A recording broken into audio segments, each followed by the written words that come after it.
हमारे लिए प्राउड की बात है कि एक ऐसी महिला जो कैसी परिस्थितियों में जन्मी, संथाल जाति में जिनका जन्म हुआ, आज़ादी के बाद पहली महिला हैं ये जो जन्म लेने के बाद भारत की राष्ट्रपति बनी है। तो ये प्राउड की बात है।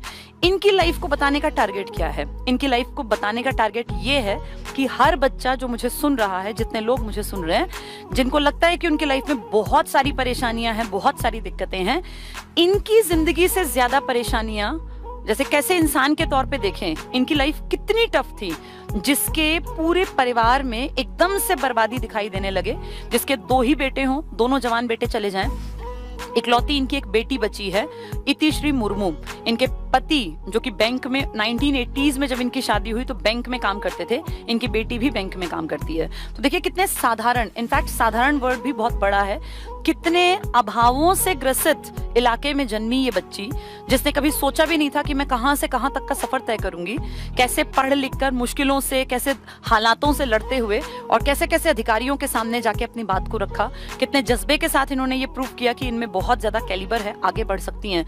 ग्रेजुएशन की, फिर अपने घर को संभालने के लिए कैसे नौकरी, 21 साल की छोटी सी उम्र में क्लर्क की नौकरी इन्होंने ज्वाइन की, वहां से फिर नौकरी करके कुछ साल फिर उसको छोड़ा घर के प्रेशर के चलते, फिर एक टीचर के रूप में काम किया कितने लंबे समय तक, और उसके बाद फिर कहां नगर पंचायत के पार्षद के चुनाव, कहां फिर एमएलए की सीट, फिर एमपी के इलेक्शन में हारना, फिर आगे जाके घर परिवार में कितने बड़े बड़े नुकसान इन्होंने देखे, और उसके बाद राज्यपाल, और राज्यपाल से राष्ट्रपति। इससे बड़ी तो पोस्ट ही नहीं है ना भारत में, संवैधानिक सबसे बड़े पद पर ये महिला बैठी। कहां छोटे से गांव में आदिवासी इलाके में जन्मी थी। ये अपने आप में आज की डेट में मेरे अनुसार सबसे बड़ा मोटिवेशनल फैक्टर है किसी भी लड़की के लिए या किसी भी आदिवासी इलाके में जन्मे इंसान के लिए। इन्होंने प्रूव किया कि जेंडर मैटर नहीं करता, मेल फीमेल, जिसके अंदर काबिलियत है वो आगे बढ़ेगा। इन्होंने प्रूव किया कि आपकी शक्ल कहीं मायने नहीं रखती, रंग रूप कहीं मायने नहीं रखता। अगर आपके अंदर जज्बा है आगे बढ़ने का, तो आप कहीं भी पैदा हुए हो, आप किसी भी जाति जनजाति, किसी भी सवर्ण या किसी भी दलित वर्ग से संबंध रखते हो, अगर आप में जज्बा है, परिस्थितियां कितनी ही विपरीत हो, अगर आपने ठान लिया, आप में जुनून है, तो आप आगे बढ़ सकते हैं। सैल्यूट है ऐसी महिला को।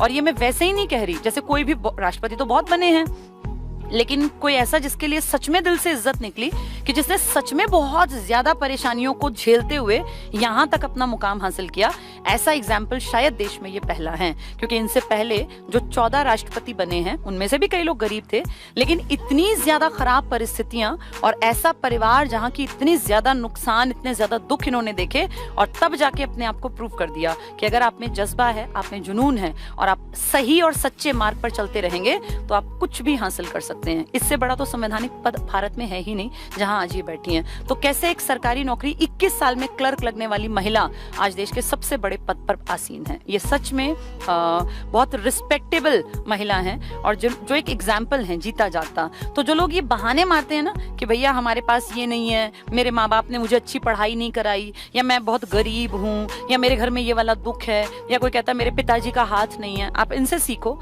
इनसे बेस्ट एग्जाम्पल आज जुलाई 2022 में कोई हो ही नहीं सकता। 25 जुलाई 2022 को भारत को एक ऐसा राष्ट्रपति मिला जिससे पूरा देश प्रेरणा ले सकता है। चाहे कोई कहीं बैठा है, किसी भी माहौल में, कोई कितना ही गरीब है, कितने ही पिछड़े माहौल में, चाहे कितनी ही खराब परिस्थितियां हैं, लेकिन इनसे ज्यादा खराब माहौल नहीं मिल सकता। इन्होंने ये प्रूव कर दिया कि परिस्थितियां आपके जज्बे के सामने नहीं टिक सकती। चाहे कितनी ही विषम हो, आपका जज्बा, आपका जुनून परिस्थितियों से आगे बढ़कर आपको कामयाबी दिला सकता है। तो ये थी राष्ट्रपति, महामहिम राष्ट्रपति द्रौपदी मुर्मू।